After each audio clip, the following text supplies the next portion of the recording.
By the time this Hot 10 breakdown hits, I'll be at New York Comic Con. Welcome back to another video.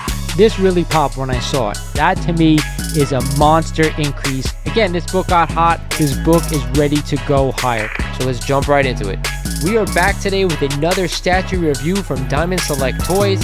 Without further ado, let's get into the review.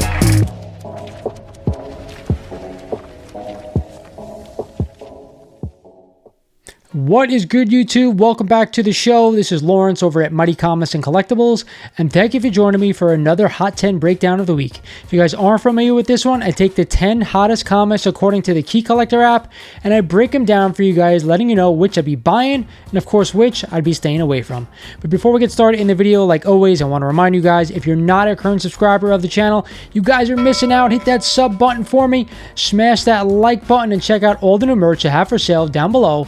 You will not regret it. With that said, let's get into this week's Hot 10 breakdown of the week. Starting off the list this week at number 10 is a copy of Showcase number 73 and the first appearance and origin of the Creeper. Sounds like a stalker I once had. Regardless, guys, a CGC 9.2 just sold last week for $425, up 9% over the average. Then we had a CGC 7.5 sale for $200, up again 9% over the average. What is the spec going on with this book? I'm hearing this is the type of character that James Gunn likes to use and might use going forward in the DCU. I'm not really a buyer of this book, but hey, if you're a spec person, if you spec on a lot of comics, this may be one you're interested in. Other than that, I'd be staying away. Falling to the 9th spot this week is a copy of Moon Knight number 1 and the first ongoing Moon Knight series and the origin of Moon Knight. And we just had a CGC 9.8 sold last week for $360, up 4% over the average. Again, I don't think 300 something change is that bad for this book in a 9.8. I remember when you could have gone out and get a high grade copy for only $20 to $50.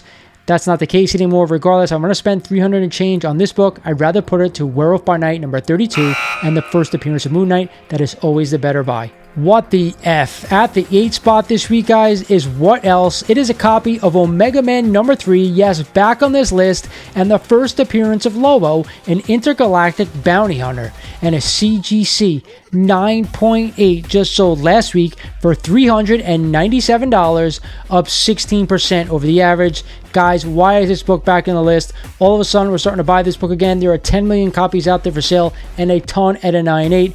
Do not spend this type of money on the first appearance of Lobo. It is not worth it unless you're crazy about the character and you own everything Lobo. Other than that, do not spend the money. At number 7 this week is one of my all-time favorite covers. It is a copy of Web of Spider-Man number 1 and the debut of the third ongoing Spider-Man series, and a CGC 9.8 just sold last week for $175, up only 1% over the average. Again, I know I said I love this cover, but I don't want to spend $200 on a 9.8 copy of this book, especially when you can go out and get a super high grade copy for around $20 to $40. That's really the range I'd want to spend on this book. Cool issue, but don't overpay for this type of book. Coming in at number 6 this week is a copy of Amazing Spider-Man number 601 in this iconic cover by the great J. Scott Campbell featuring my girl, Mary Jane Watson. Unfortunately, we did not have a 9.8 copy of this book sell, but we had a CGC 9.6 that just sold last week for $350, up 3% since 2021. I told you guys this story last time. I absolutely love this cover. I almost bite the bullet and buy this book, but again, I would buy it for around $75 to $100.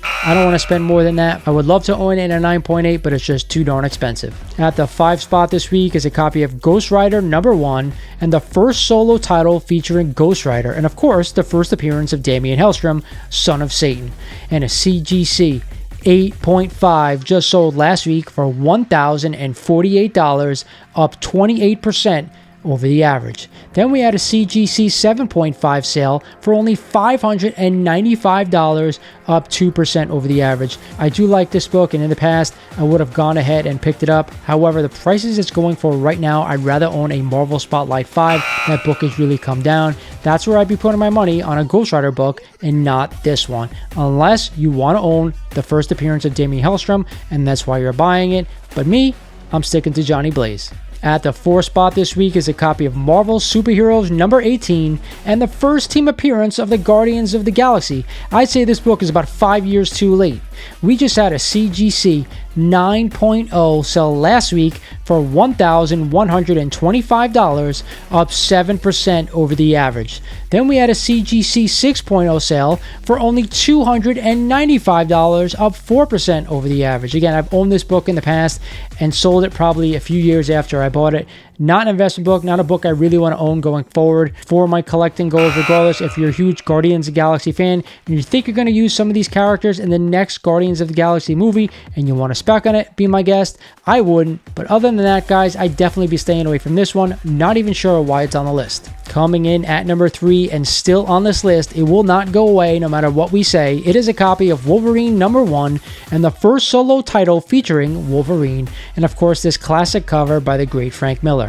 And we had a CGC 9.8 sale last week for $699, up 3% over the average. Then we had a CGC 9.6 sale for $295, up 10% over the average.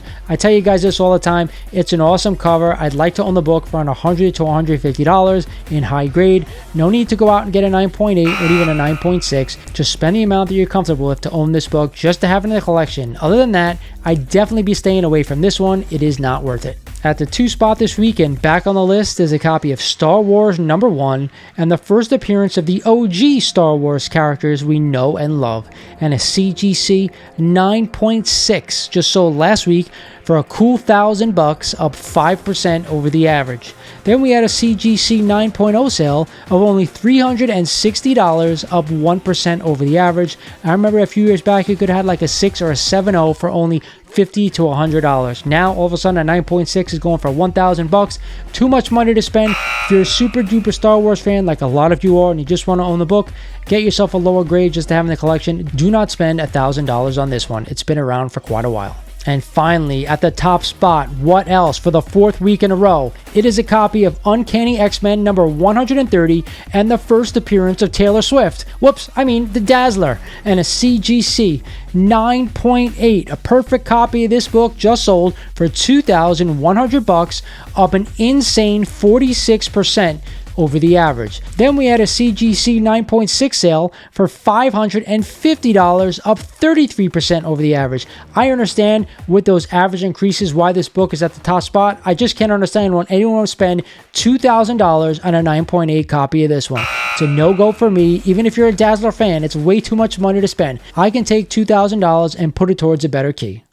With that said, guys, that is the list for this week. Again, I gave every book on this list a thumbs down. There are a few books on this list, like always, that I wouldn't mind owning, but not for the prices that they're going for. If I had to pick a best buy of the week, it would probably be Showcase 4, just on the spec, right? If you're into speccing, $200 for like a 7.5, not too bad to spend that kind of money on this book if you think James Gunn could use this character. But other than that, not really anything on this list that I'd be buying.